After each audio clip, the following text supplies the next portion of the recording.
Hey guys, Prowl 1701 here, and today I'm going to be reviewing the loose cannon telesnap recon of Marco Polo. And I did watch the color version, because there's a color version and a black and white version. I watched the color version, because a lot of the colors and outfits in this serial really pop. I really like the visuals that were done for Marco Polo. And it's such a shame that this story is completely missing, because I actually feel like a nice bit of budget went into it. The costumes and outfits look really good. I especially love the one that Susan wears in a lot of the story, the kind of blue one. Looks fantastic. William Russell's got a nice outfit he wears for parts of it. And some of the set designs look really good too. There's a scene in like episode 5 or 6 where, was it Po Chin? I can never remember her name. Po Chin, and Susan are messing around with some fish. And the set there is really nice. The set in the final 2 episodes that have Kublai Khan, his kind of stateroom, looks really nice. Like a very grandiose set. A big set, too. I really, really liked that set. And then some of the early parts of the story, you have more,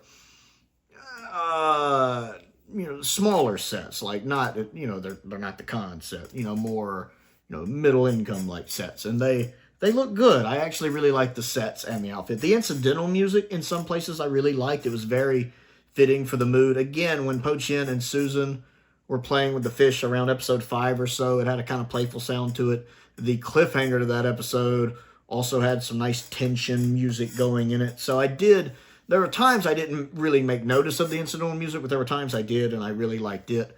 I like William Hartnell in this. When he is indignant, there are times where he's just not having it. I mentioned this several times in the individual episodes, because I did a review, or I should say I filmed a review for each of the 7 parts, and then combined them into one review. The Patreon review is one long review where I edited together all 7 parts between each episode. And a lot of it, I mentioned William Hartnell when he's indignant.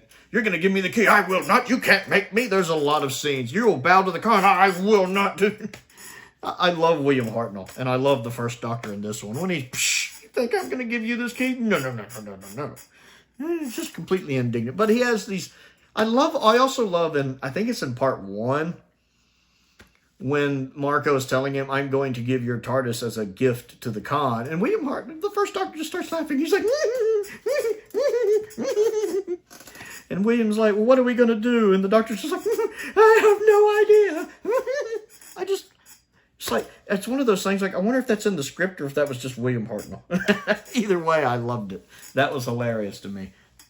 Love the guest cast. The guy playing Marco Polo is really good as Marco Polo, because he comes across as a very honorable person, but he does have a temper, but he doesn't know who to trust. The problem is he spends way too long trusting Targana, but he doesn't really have a reason not to, especially when the only people saying bad things against Targana are strangers he doesn't know, who he already figures out have lied to him, have tried to take the TARDIS back, so they have questionable. I see the position Marco's in, and the actor playing him pulls that off well. The guy playing Targana is great. Targana is so manipulative all the way through this story that he spends like 6 2/3 episodes having most of the people that aren't the main cast fooled. And Po Chin. Fooled. Basically. I was sitting there watching this, and I think it was when I was talking about part 6. I'm like, this guy would make a great car salesman.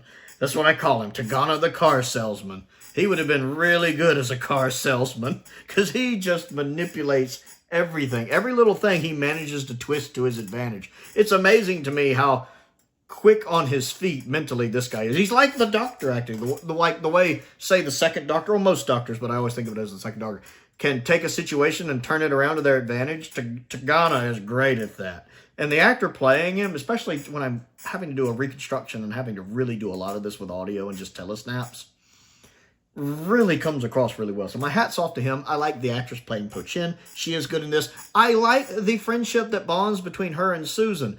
With Susan being bothersome in so many stories. Again, not it's not Carol Ann's fault.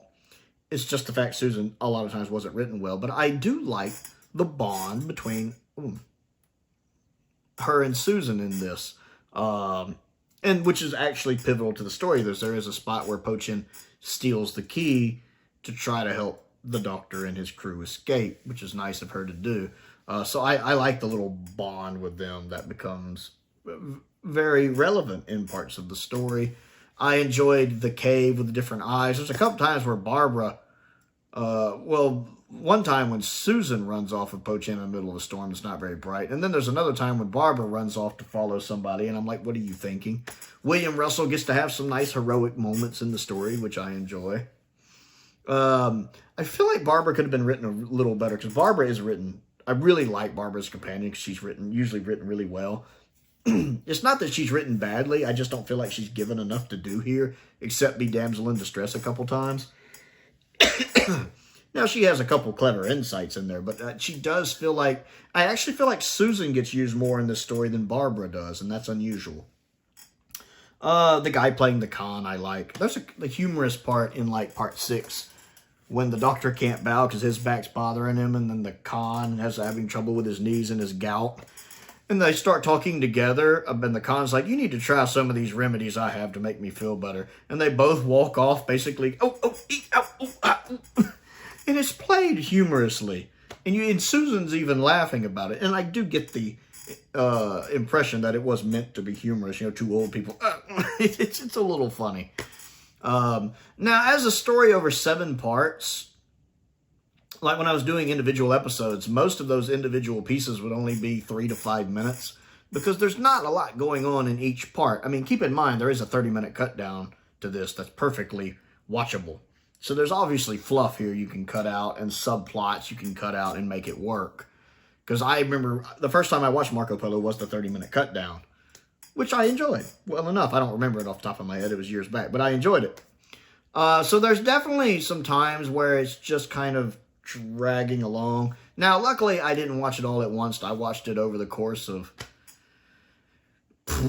maybe a week and a half. I did watch the last 3 episodes tonight, but the first 4 episodes were really spread out. So I wasn't trying to just power through it like, say, I have the Daleks in the past, which definitely does not help my impression of the Daleks, as my regulars can tell you. This still feels a little too long. And it does feel like they're taking way too long to figure out Targana's behind this. And you're sitting there wanting to go, you're just wanting to grab somebody and shake them.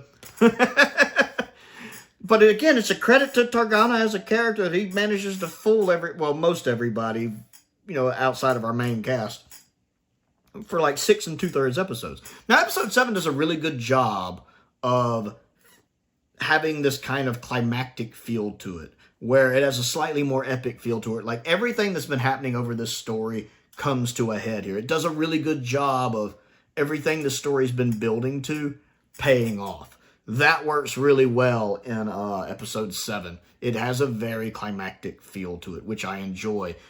Climaxing really with Marco Polo and Taganan having a sword fight, which, unfortunately, because it's a recon, I don't really get to see. And it's always frustrating when you have these sword fights in missing episodes, especially non-animated episodes. But to be honest, even the animations sometimes struggle with fights, much like the car park scene in the Faceless One animation, which doesn't really work.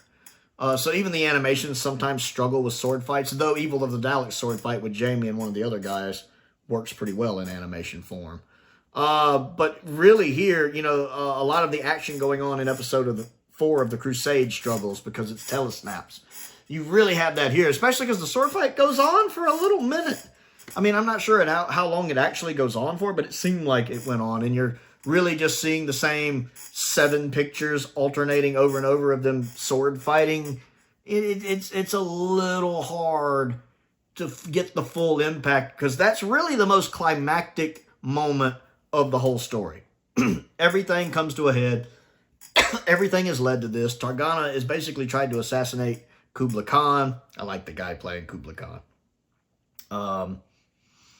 And failed, and then Marco steps in and they have their sword fight.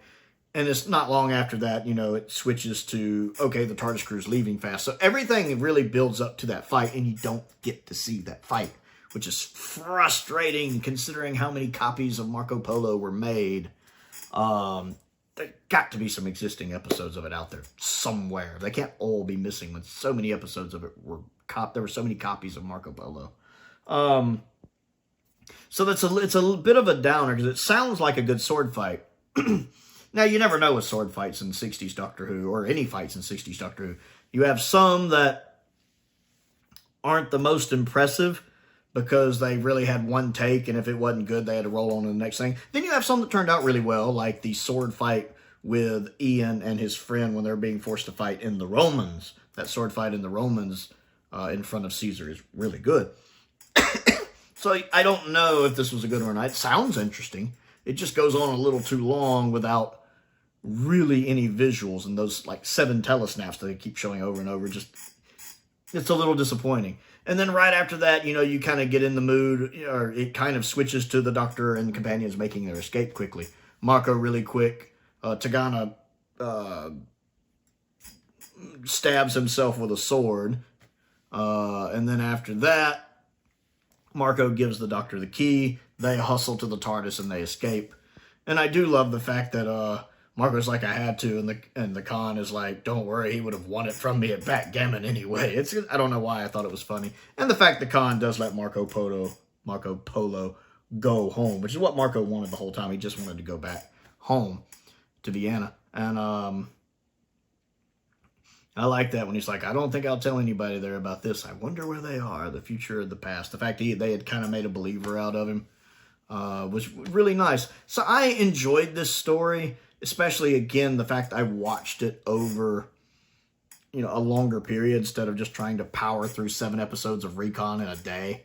I made it was an enjoyable watch. This is one that I think if it existed, or at least a good chunk of it existed, I think it would be a great watch. Because again, the visuals look really good for it. The sets, a lot of the sets look good. The costumes look good.